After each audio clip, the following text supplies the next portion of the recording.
পিস্টনটা ফিটিংটা হলো গুরুবিদ্যা, এক এক উস্তাদ এক একভাবে শেখায় তার শিষ্যকে।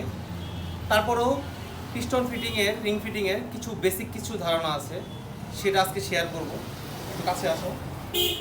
পিস্টনে মোট হলো 5টা রিং থাকে, 2টা কম্প্রেসার রিং বলি আমরা, এবং 3টা থাকে যে এই 3টা হলো অয়েল রিং বলি।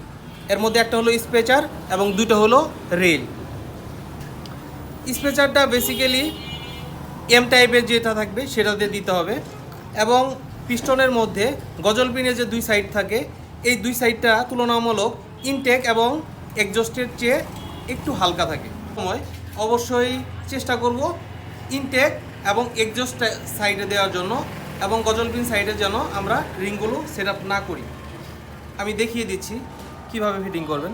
এই যে এটি এম করে নিচ্ছি, এম টাইপের,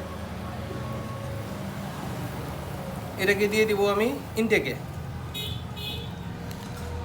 এবং এই যে রেলের যে রিংটা আছে এটা চাপ দিয়ে দেখবেন, এটা যে উপরের দিকে যাচ্ছে এটা তার মানে হলো স্পেচারটাকে চাপ দিয়ে ধরে রাখবে। আমি 2 সাইডে দিয়ে দিচ্ছি।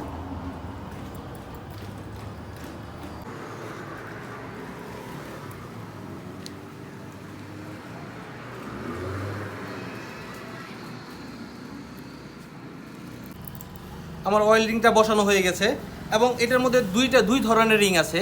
একটা হলো টপ 1 এবং টপ 2। টপ 2টা নিচেরটাতে থাকবে,